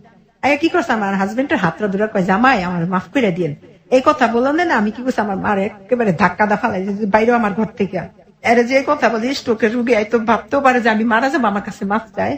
বলতেছে যে আম্মা ওর কথা আপনি কিছু মনে করেন না, এইভাবে বলতেছে, আম্মা আপনি আজকে থাকবেন, আপনি এখানে থাকবেন, তুমাইয়ের সাথে থাকবেন, তুমাইয়া একা একা থাকে রাতে, আপনি আজকে থাকবেন, অন্য দিন থাকেন না, কিন্তু আজকে থাকেন। হ্যাঁ বাবা থাক না। পানিটা ঢালার পরে দেখো আমার শোয়াই দাও, ওনার বোন আসলো, ছোট একটা বোন, নবগঞ্জ বিয়ে হয়েছে, উনি আসলো, ওনার হাজবেন্ড আসলো, বোনের হাতে লুডুস খাইলো, পানি খাইলো, নিজের হাত দিয়ে বোতলটা পানি খাইলো। খাওয়ার পরে বোনের কইতেছে মিনু আমার শোয়াই দিছে। পরে আমি আবার যে হার্টের রোগী আবার আলাদা দুধ দেয় ডাক্তারে, আমরা যে সাধারণ রোগী মানুষেরা যে দুধগুলো খাই ওগুলো না, হার্টের রোগী দুধই আলাদা। তো বলতেছে ভাবি একটু দুধ দেন। এর মধ্যে আমার বলতেছে আমার হাসপাতাল নিয়ে যাও, আমি সব কাগজপত্র ফাইল টাইল মানে একা সবকিছু, যা পূর্বে যে চিকিৎসা হয়েছে সবকিছু আমি নিছি, সিটি স্ক্যান করাইছি, সবকিছু নিছি। এর মধ্যে ডাক্তার আছে, ডাক্তার বলতেছে, ডাক্তারের সালাম দিল, দিয়ে বলতেছে হাসপাতাল যাবেন আপনি? ভাই আমার আমার জ্যাঠো তো ভাই ডাক্তার, আমার হাসপাতাল নিয়ে যান, হাসপাতালে সিএনজি নিয়ে আসছে, নিয়ে যাইব। আমি আমার দেবরের ফোন দিলাম যে ভাইটাই ওনার জন্য টাকা পয়সা খরচ করছে, ভাইটার খুব করছে, দেবরের ফোন দিলাম, দেবর বললো খালি আমার বলতেছে যে আমার ভাই শওকতের খবর দাও, শওকত হাজি হ্যাঁ এর খবর দাও। আমাকে তো বাদাম তুলি আছে বাবু বাজার, উনি ব্যবসা করে, উনি আসে নাই তো, আসছে। ভাই আমার এতটুকু খেয়াল ছিল না যে ভাইয়ের সাথে আমি ফোনটা, এর ভাইয়ের সাথে যে আমি কথা বলবো, এর ভাইও বললো না যে ভাইয়ের কেন আমার ফোনটা দেন, আমারও মনে ছিল না যে ভাইয়ের সাথে আমি কথা বলাই, মানে খুব ইচ্ছা ছিল বাইরে হয়তো বা কিছু বলতো। বলার পরে তারপরে ফোনটা ওনার সাথে কথা ভাবি তাড়াতাড়ি পাঠাই দেন হাসপাতাল। পাঠানোর কথা করে আমার দেখি আমি দুধ বানাইতেছে, আমার দিকে তাকাইছে, সামনে এসে হাত দুইটা ধরছি চেপটা ধরে, আমি বলতেছি আমার তুমি কিছু বলবা? কয় না আমি কিছু বলতাম না, তুমি ভালো থাইকো। এসে আমি কই কি তুমি কি তোমার ভালো লাগে না? কয় না গো আমার একটুও ভালো লাগতেছে না। আমার মাই করতেছে আপনি কিছু দেখেন? কয় না আমি কিচ্ছু দেখি না, আমি সবাই আপনাকেও দেখতেছি। আমি কান্নাকাটি করতেছি, আমার বড় যা যে ছিল উনি আমার টাইম আবার তুমি কান্নাকাটি করতেছো কেন? 3বার শুধু আল্লাহ বলার পর উনি মারা গেল। ওনার মৃত্যুটা এখনো আমি ভাইয়া বলতে পারি না। আল্লাহ যে পৃথিবী থেকে স্ত্রী রেখা কোনোদিন স্বামী জানায় না আল্লাহ।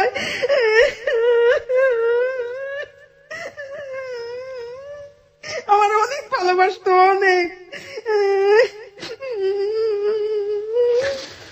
অনেক প্রেমের গল্প শুনেছি এই হ্যালো ইট 920 করতে গিয়ে, অনেক গল্পের মুখোমুখি হয়েছি, কিন্তু আজকে যে গল্পটা শুনলাম সেটা টোটাল স্পিচলেস। একটা মানুষ, আপনি চিন্তা করেন, ভালোবাসা বোঝে না,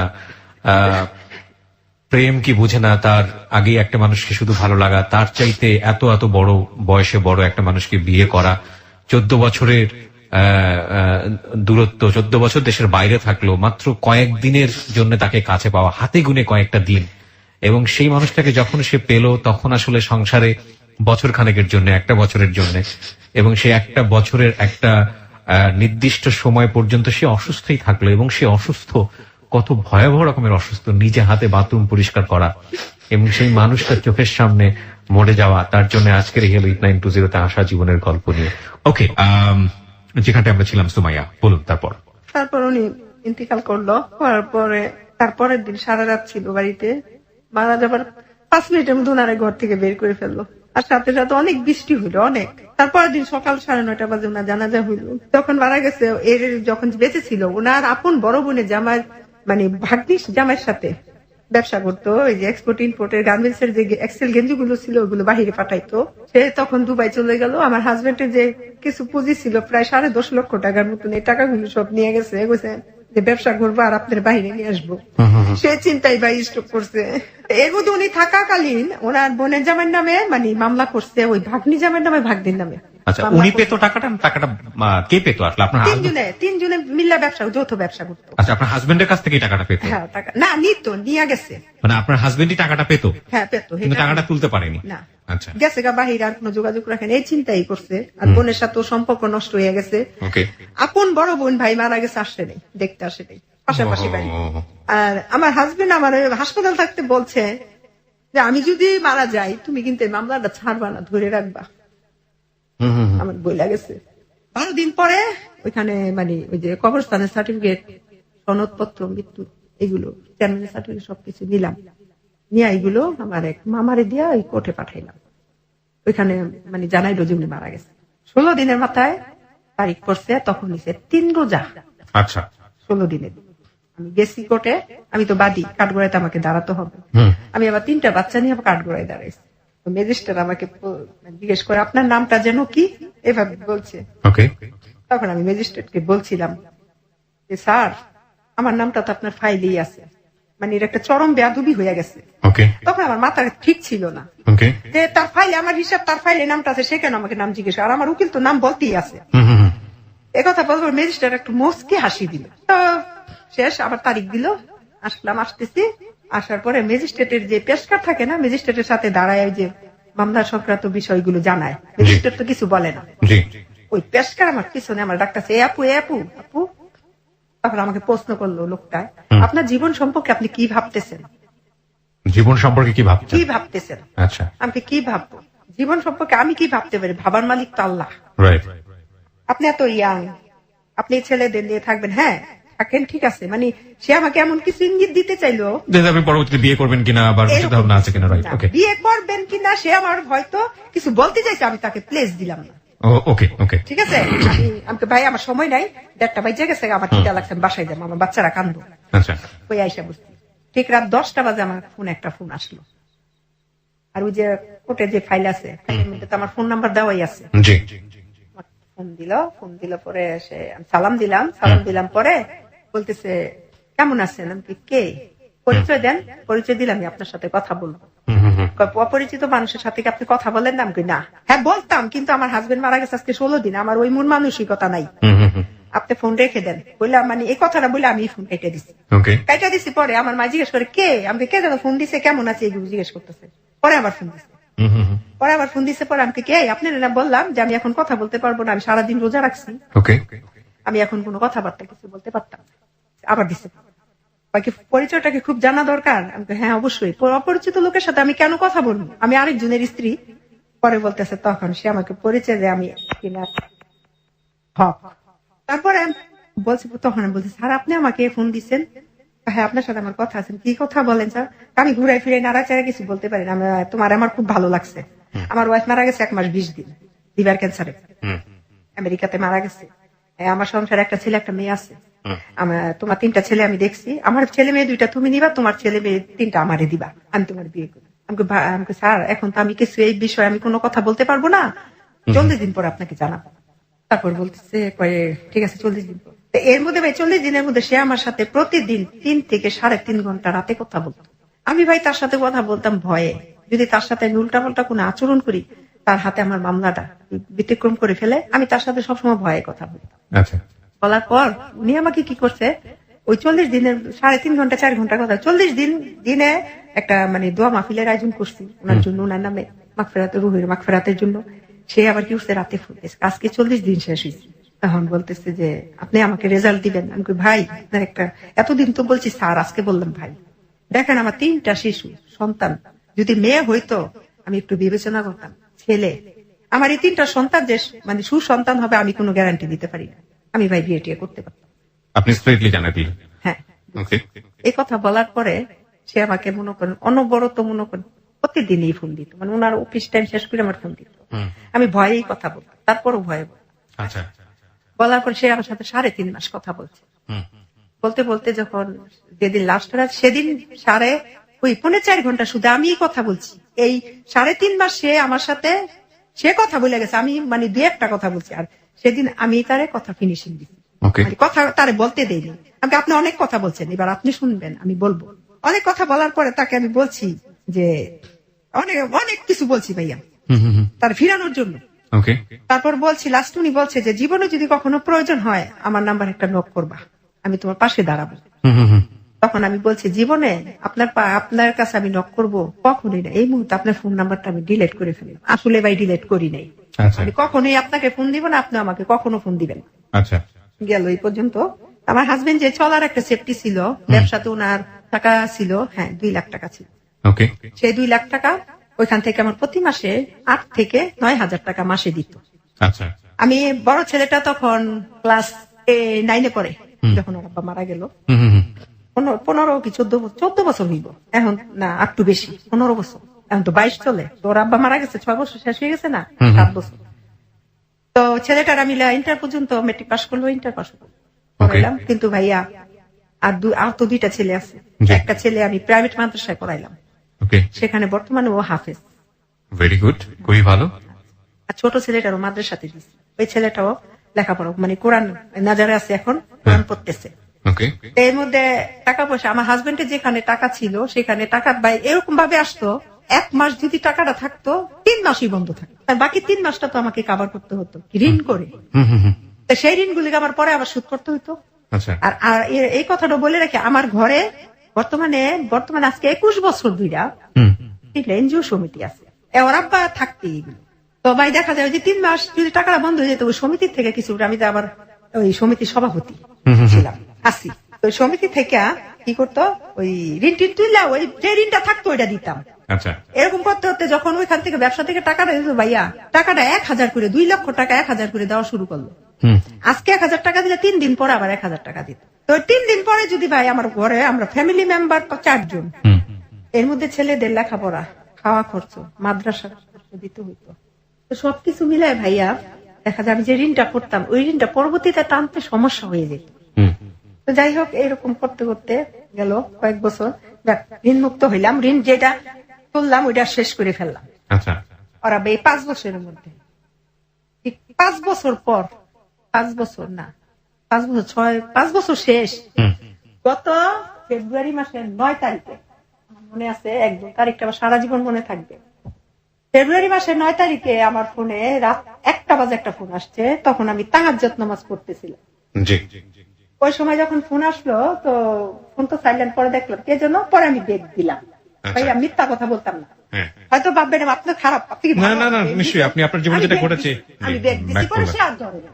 আচ্ছা আমাকে একটু বলেন, একটু ইন্টারাপ্ট করি আপনাকে। সেটা হচ্ছে যে আপনি আপনার স্বামীর যে মামলাটা ছিল ততদিনে কি অবস্থা, ওটার মামলাটার অবস্থা হইলো শেষ পর্যন্ত ওই কিভাবে যেন ওরা বিবাদী পক্ষ উকিলের টাকা পয়সা দিয়ে, আমার উকিলের টাকা পয়সা দিয়া, আমি তো টাকা পয়সা দিতে পারিনি, দিয়া কি করলো ভাইয়া খারিজ করে দিছে মামলা খারিজ করে ফেলেছে। আচ্ছা ওকে, তারপর তো ব্যাগ দিলেন। তারপর ফোন আসলো, ফোন আসার পর আমি ব্যাগ দিছি, ব্যাগ দিবার ধরে নেই, আমি ঘুমাই দিছি। সকালে ফজরের নামাজ পড়ে ঘুমাইছি, উনি আমাকে 8টা 10-এ ফোন দিছে। ফোন দিয়ে বলতেছে আপনি কি সুমি ভাবি? আমি ঘুমাই এর মধ্যে যেমন কে মানে খুব গভীর ঘুম, তখন বলতেছে যে কিনা আমি তানভীর আহমেদ সুমন, আমি গতকাল রাতে এয়ারপোর্টে অ্যাটেন্ড করে আমি ভাবি আপনাকে ফোন দিছি, আপনি ফোন রিসিভ করেন নাই, তো ভাই কিছু মালামাল দিছে নিয়ে যাই। সেই বন্ধু ঘুমেচান্দানে রেখে দিছি। পরে আমি বলতেছি ভাই আপনি কারে দিচ্ছেন, রং নাম্বার রেখে দিছে। 10টা বাজে উনি কি করছে, আমাকে, আমি আর দেবরের ঘরে গেছি, বাইরে দেবো টাকা পয়সার বিষয়ে কথা বলতেছে, ওখানে গেছি, পরে ওইখানে আমার একটা ফোন দিছে উনি নাম্বার থেকে। ফোন দেওয়ার পরে উনি কি করছে, আমাকে বলতেছে আপনি কে, আমাকে রাতেও ফোন দিচ্ছেন, সকালবেলাও ফোন দিলেন, এখনো ফোন দিলেন, আমি আপনাকে না বললাম যে এটা রং নাম্বার, আপনি কেন ফোন দিচ্ছেন? তো বলতেছে যে আপু আসলে আমি আপনার ঘুমটা নষ্ট করছি, রাতের ঘুমও নষ্ট, সকালবেলাও নামাজ পড়ে আপনি ঘুমাইছেন নষ্ট করছি, এই জন্য সরি। আমি বলতে আচ্ছা ঠিক আছে, সরি পর্যন্তই থাকেন, আমি এখন আর কথা বলবো না, আমি আরেক ঘরে আছি, আর আপনার যদি কথা বলার কিছু থাকে আমি যখন ঘরে যাব তখন ফোন দিয়ে মনে চাইলে, আর যদি মনে করেন যে বিশেষ প্রয়োজন নাই তাহলে দিয়েন না ভাই। বলে আমি ওই ঘরে ভাই ঠিক 10 মিনিট পরে সে আমাকে আবার ফোন দিছে। ফোন দেওয়ার পরে ফোন দিতে আছে, আর এর মধ্যে ভাইয়া কি হয়েছে, ওই যে আমার মার ঘটনাটা বলি। আমার বয়স বর্তমানে 38 বছর। এই 37 বছরের মধ্যে আমি জানতে পারি নাই যে আমি তাদের পালিত সন্তান। কারণ আমার আব্বা প্রতাপশালী ছিল, সবাই মানে এক নামেই ভয় করতো না, মানে ওনার নাম শুনলে বাঘে মশে এক লোকে পানি খেত, এত মানে ভয়ে কেউ বলে নাই। এটার বলার আবার কারণ মাঝখানে কি হয়েছে, আমার রোজার মধ্যে আমার ভাই খাওয়া দাওয়া করতে পারে, শুধু পানি খাই 1 মাস আমি রয়েছি। ফিরে খাওয়া দাওয়া করতে পারে, জন্ডিস হয়েছে নি, জন্ডিসের মাথা ধোয়াইলাম, হাত ধোয়াইলাম, কিচ্ছু হইলো না। তো এর মধ্যে কবিরাজ বাড়িতে গেছি, ওইখানে গেছি, পরে বলতেছে আপনার শুকনা বান মারছে। আমার ভাই আমার ওজন ছিল 78 কেজি গত 1.5 বছর আগে, বর্তমান আমার ওজন 52 কেজি। আমার বান মাসে তারপর চিকিৎসা করাইলাম, পরে রাত্রে 12টা বাজে, একটু বলে মানে কথাগুলো বলতে আমার খেয়াল নেই, 12টা বাজে উনি কি করছে, ওই কবিরাজ আমার ওই 3 রাস্তার মোড়ে গোসল করতে দিছে, মায়ের মাটিটা হাড়ি পাতিল ভাঙতে দিছে। আমি একা গেছি ঘর থেকে, আমার ছেলের আমার সাথে যেতে চাইছে, আমি না তোমাদের আসার দরকার নেই। আমি গেছি, যাওয়ার পরে ভাইয়া ওইখানে আমি নদীর মধ্যে রাত 1:45 বাজে 3 রাস্তার মোড়ে গোসল কইরা যে ধুতি ছিল ওইটা আবার ইট বাইন্দা নদীর মাঝখানে যাইয়া ফালাইছি। গোসল করে আসলাম। পরে এই 8 দিন পর্যন্ত আমার মা আমার একটা দিন দেখতে আসেনি। আমার মায় ঘরে আমার বোনের নিয়ে রাতে 12টা বাজে বাসায় চলে গেল। 8 দিন পরে কি করছে, আমার জন্য পুঁই শাক নিয়ে গেছে, গাছে বাড়িতে গাছ লাগাইছে, শাকগুলো রাখ, আর চিংড়ি মাছ লিয়ে গেছে, চিংড়ি মাছ দেখাইছে। আমি না তোমাকে বাড়ি কিছু খাইতাম না। কি হয়েছে, আমি কই আমার এত বড় একটা আমি হইলো, তো তুমি এই একদিনের মধ্যে একদিন আমার তুমি দেখতে আসলা না, আবার আমি একা গোসল করতে গেলাম, তুমি তো আমার মা, কেউ না গেল তুমি বলতে পারতা, তুমি তো বয়স্ক মানুষ, আমি তো এমনি না করতাম। আসলে মা এখন না মনে হয় কি আমি তোমার পেটে হই নাই, আমার মুখ দিয়ে আইসা পড়ছে। মানুষ আমার সন্তানেরা বলে না যে এর আদর করে, আমার আদর করে না, এইভাবে তো বলে। আমি তো ওই হিসাবে তো সন্তান হিসাবে অধিকার খাটায় কথাটা বলছি, আমি তোমার পেটে নয়, সত্যি কথাটা বলছে, আসলে তুই আমার পেটে হস না। এই প্রথম বলল কি আমি তার পেটে, তাহলে আমার বাবা মাকে, আমি ভাবছি কি জোকস করতেছে। পরে বলতেছে তুই বিশ্বাস করস না, একদম সত্যি কথা, তুই আমার পেটে হস নাই, তোর আব্বা আমার ঘরে সন্তান হইয়া মারা যায়, তখন তোরে পালক নিয়ে আসছে, তাহলে আমার বাবা মাকে। এই কথা ভাই বলছে, অনেক কান্নাকাটি হয়েছে, মারে যাইয়া কি করছে, আমি গলার মধ্যে টিপ লাগে, তাহলে বলো আমার বাবা মাকে, জানি না, কয় না, গেছে গা মা। যাওয়ার পর আমার ফুপিরে খবর দিছি, আমার ফুপি আসছে, আসার পর আমি ফুপিতে জানলাম যেদিন আমার মার গর্ভে, মানে আমার পালিত আব্বা ছিল আমার মার চাচাতো ভাই বোন, আর আমার আব্বার জন্মদাতা যে পিতা ছিল উনারে কি করছে, আমার আব্বা পালিত আব্বা কাস্টমে চাকরি দিছে, কাস্টমে যে রেলওয়েতে চাকরি দিছে। চাকরি দেওয়ার পর সেই সুবাদে আমার আব্বারও সন্তান হইয়া মারা যায়, আমার ইমার ঘরে সন্তান হইয়া বাঁচে না, 5টা মারা গেছে, মানে আজকে হয় 2 দিন পরেই মারা যায়। সেই সুবাদে আমি আমার মার ঘর থেকে যখন ভাইয়ের সংসারে আলো জ্বালানোর জন্য নিজের সন্তানের আরেকজনের হাতে কি করছে, এটা বিক্রি করে না, টাকা পয়সা নেয় না, স্বামীর টাকা নিছে আমার মা, স্বামীর চাকরি পাইছে না, ওই হিসাবে তো বিক্রি করলো নিজের সন্তান। ভাইয়া আমার মার প্রতি আমার গর্ভধারিণী আমি তো তারে দেখি নাই, মারা গেছে সে, মানে আপনি জানার পর আগে মারা গেছে। হ্যাঁ মারা গেছে, আমার আব্বার 2 বছর পরে মারা গেছে। আচ্ছা আচ্ছা, এতদিন পরে আমার মা, মানে আপনার মাকে আপনি সম্পর্কে কি জানতেন? এটা আমার মাই জানতাম না, কিন্তু এখন মামি না, আপনার তো সেটা ঠিক আছে, কিন্তু আসলে মাকে জানতেন হচ্ছে ফুপু। আচ্ছা আচ্ছা, তো সবাই বলতো কি যে আমার মার চেহারা নাকি সেম, না আপন ফুপু ছিল? একদম আব্বার চাচাতো বোন, রক্তের। ও আচ্ছা, চাচাতো বোন, রক্তের। ভাইয়ের সংসারে আলো জ্বালানোর জন্য অদ্ভুত বিষয় হচ্ছে এগুলো কেউ কোনোদিন ফ্ল্যাশও করে নাই, জানেও না। সে জানে না, দেখেন আমার স্বামীও জানে, আমারে বলে নেই। আপনার স্বামীও জানতেন? জানতাম। এটা আমি আমার ননার সাথে জিজ্ঞেস করছি, আমার মা হ্যাঁ আমরা তো জানি, জানি না শুনি তো তোরে বিয়ে করাইছি। কখনো বলে নাই? বলে নেই। বলেন নাই কেন? কষ্ট পাবি তুই। কিসের কষ্ট? মানুষেরটা, আমি তো আর কুকুর বিড়ালের পেটের থেকে হইনি, আমি তো মানুষের পেটের থেকে হইছি। যদি আমি আজকে কুকুর বিড়ালের গর্ভে ধারণ করতাম তাইলে আমার লজ্জা ছিল, কষ্ট লাগতো যে আল্লাহ আমার কুকুর বিড়ালের পেটে দিয়ে, কিন্তু একটা মানুষের ঘরে তো আমি হইছি। বলছি আমার হাজবেন্ড আমার এই দিক দিয়ে ঠকাইছে। আর আমার মাটা যে মারা গেছে, আমার ফুপু মারা গেছে, সেদিন আমার হাজবেন্ড অসুস্থ ছিল, আমি যাইতে পারিনি। আমার হাজবেন্ড অসুস্থ, আমি তার মারা গেছে ভাইয়া, আমি জানি না সেটা কি রক্ত তো না, আমি তো আমার বাবার রক্ত না, আমি আমার মায়ের রক্ত না, হয়তো গর্ভধারিণী মা। যেদিন আমার ফোন দিছে যে ফুপি মারা গেছে, আমার চোখ দিয়ে না পানি পড়ছে। কেন? শীতের দিন ছিল, আমার মা আমার ঠকাইছে। আমার হাজবেন্ডে পরে যে ফোন দিছে যে ও কাঁদতেছে কেন, তখন বলছে যে ওর মা মারা গেছে। তখন এই পাশের থেকে তো শোনা যায়, ওই পাশে তার কি বলে শুনি না। তখন আমি জিজ্ঞেস করছি, উনি জিজ্ঞেস করছে তাহলে আমি কি সুমাইয়ারে নিয়ে আসমু? না আনার দরকার। আচ্ছা ঠিক আছে। তারপরে আমার মা মারা গেল, তাদের সাথে আমার ভাই বোনদের সাথে যোগাযোগ নেই, কারণ আমি যদি তাদের সাথে এখন যাই, কোনো সময় তাদের আমার পরিচয় হয় না। এখন যদি তারা ভাববে সবকিছু হারাই অসহায় আমাদের কাছে আসছে, পরের কাছে যাব, আপন লোকের কাছে যাবো। তাদের কাছে তার মার যদি তাদের যদি আপন হইতাম, রক্তেরই হইতাম, নিজের সন্তানের ভাইয়ের সংসার আলো জ্বালাইতে নিজের সন্তানের বলি দিছে। ভাইয়া একটা আমার ঘরে সন্তান হয়েছে আমি জানি না। একটা মা যখন সন্তান জন্ম দেয়, আল্লাহ তার পেটে তার সন্তান দেয়, সে দুনিয়াতে আসার আগে একটা রিজিকের ব্যবস্থা করে দেয়। আর ওই সন্তানরা একেবারে চোখ বুঝে 6 মাস তার মায়ের বুকের দুধ খাইয়া বড় হয়। আমার মায় কোনোভাবে দিছে, কোনোভাবে আমার মায় দিল। আমি তো তার ঘরে খাবার ছিল না, ঠিক আছে, কিচ্ছু ছিল না, কিন্তু বুকের দুধটাও তো ছিল। আমার ভাগ্যে, মানে এখন বুঝি যে আমার মায়ের বুকের দুধ আমার ভাগ্যে জুটে নাই, পরের বাড়ির গরুর দুধ আমার ভাগ্যে জুটছে। কিন্তু ওই মায়ের 2.5 বছর আমি বুকের দুধ খাইছি। উনার মার সন্তান মারা গেছে সেদিন 5 দিন, 5 দিনের দিন নারী কেটে নিয়ে এসে পড়ছে। আমার ফুপি আমার বলছে। তারপরে এই আর কি, আমার স্বামী ওইখানে আমার ঠকাইছে, আমার বলে নাই কিছু। এটার জন্য আমার স্বামীর আমি ক্ষমা করবো না, কারণ মায়ের কাছ থেকে সন্তানের হকটা বঞ্চিত করছে সে জেনে শুনেও। সে অসুস্থ ছিল, আমি তো, সে যে আমার মা সে তো জানতো, সে তুই আমার তার শাশুড়ি কথা কেন শুনবে? তার স্ত্রী তো তার শাশুড়ি দেখা আনতে পারতো না ইচ্ছা করলে। না কিন্তু একটা জিনিস আমি বুঝি না, গোপন রাখছে কিন্তু সারাটা জীবনই রাখতে পারতো, কেন শেষ বয়সে এসে সেটা জানিয়ে দিল? এখন ওই আমি কি করছি, ওই সমিতির থেকে 2,40,000 টাকা তুলছি, তুললা চাউলের গদির মধ্যে দিছি, যে আমার ঘরে যেহেতু স্বামী 5-7টা নামে দিয়া, আমি কি করছি চাউলের গদির মধ্যে টাকাটা দিছি, যা ওইখান থেকে যে ইন্টারেস্টটা আসবে ওইটা দিয়া সমিতি চলে যাব। ঠিক আছে ভাইয়া? সমিতিতে দিতে হইতো সপ্তাহে 3,500, 4,500, আমি টাকা দিতাম 7,300। যখন টাকাটা তুললাম, কোন নামটা 5 সপ্তাহ, কোন নাম 6 সপ্তাহ, কোন নাম 2 সপ্তাহ আইসা আটকে গেল টাকাটা। ওই চাইলের গদির ওয়াইফ যে বেড়ায়, ওই বেড়ার স্ত্রী অসুস্থ, কিডনি প্রবলেম, মাদ্রাজ নিয়ে গেছে, সে টাকা স্টপ করে রাখছে। সে আসছে, আসার পর এখন শুনলাম যে এখান থেকে গেছে নারায়ণগঞ্জ, তার নারায়ণগঞ্জ কালীবাজার চালের দোকান। এখন যে আমি 2.5 লক্ষ টাকা সমিতির থেকে নিলাম ভাইয়া, এখন তো আমি টানতে পারি না।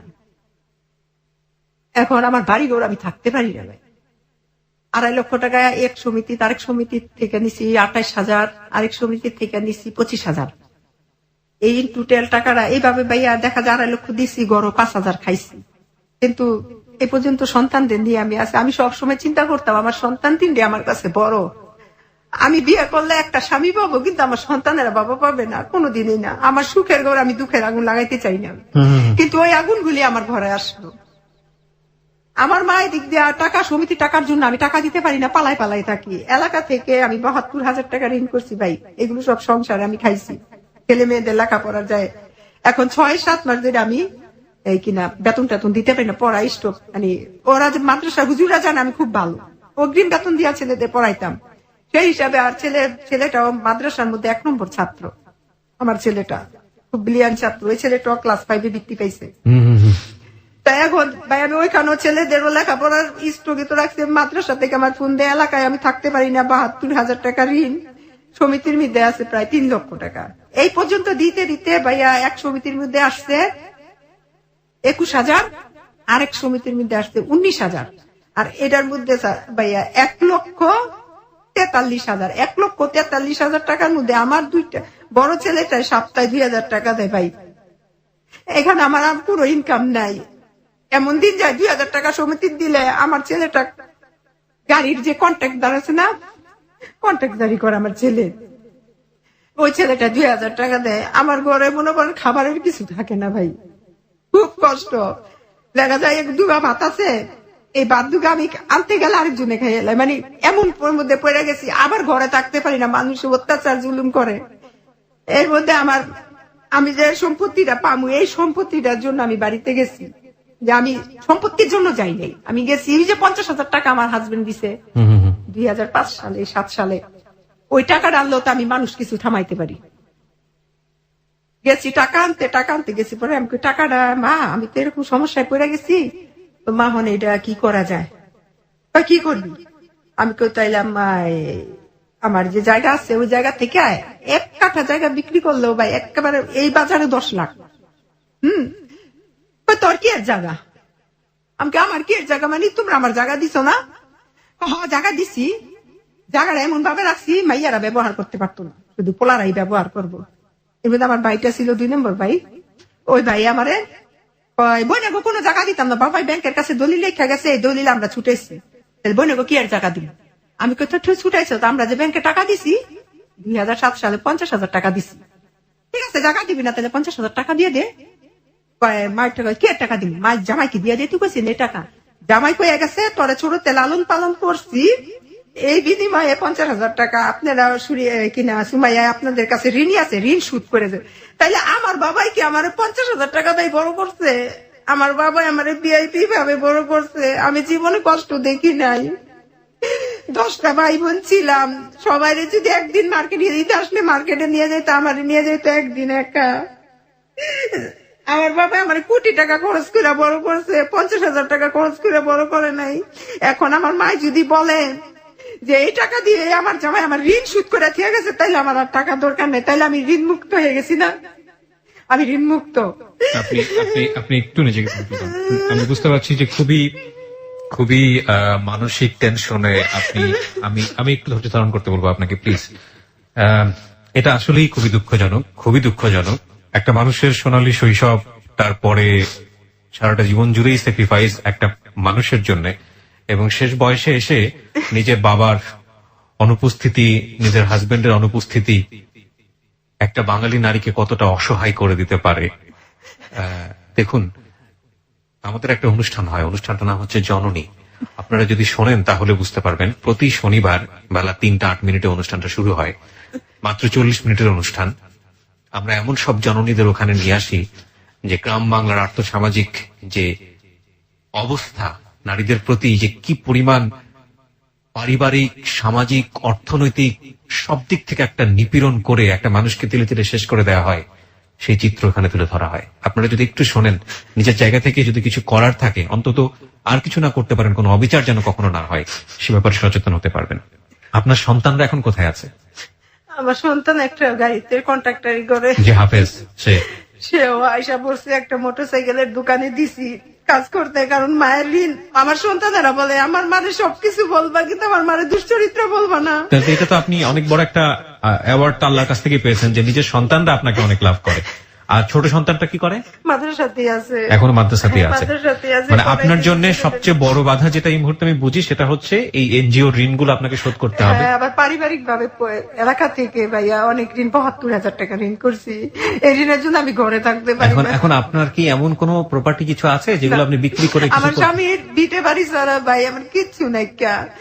আমি যদি এই ভিটে, আমার সন্তানেরা বলছে মা 1 কাঠা জায়গা বিক্রি কইরা তোমার ঋণগুলো মুক্ত করি, আমি না করছি, আমি বলছি না আব্বা তোমরা এই কাজ করো না। আচ্ছা, আমার কথা একটু শোনেন। সেটা হচ্ছে আপনার স্বামীর ভিটা বাড়িটা কত কাঠার উপরে? 2 কাঠা। মাত্র 2 কাঠা। এটা নারায়ণগঞ্জে কোথায়? নারায়ণগঞ্জ বন্দর ব্যাপারী। বন্দরের ব্যাপারীতে। আচ্ছা, তো আপনি এখন তাহলে ভবিষ্যতে কি চিন্তা ভাবনা করছেন? কিভাবে আপনি সামনের দিনে এই ঋণগুলা শোধ করবেন? কিভাবে কি করবেন? কোনো চিন্তা ভাবনা আছে? আমি হ্যালো 8920 4 বছরের নিয়মিত শ্রোতা, গত 4 বছর ধরে আমি শুনতেছি। জি। আচ্ছা, এখন আমি লিসনারদের বলবো, লিসনার কাছে আসছি ভাইয়া, তারা যদি একটু মহব্বতের সহিত আমাকে একটু হেল্প করে, আমার জন্য দোয়া করে, তাহলে হয়তো বা আমার পরবর্তী দিনগুলো খুব ভালো কাটবে। প্রিয় শ্রোতা, এই ছিল সুমাইয়ার জীবনের গল্প।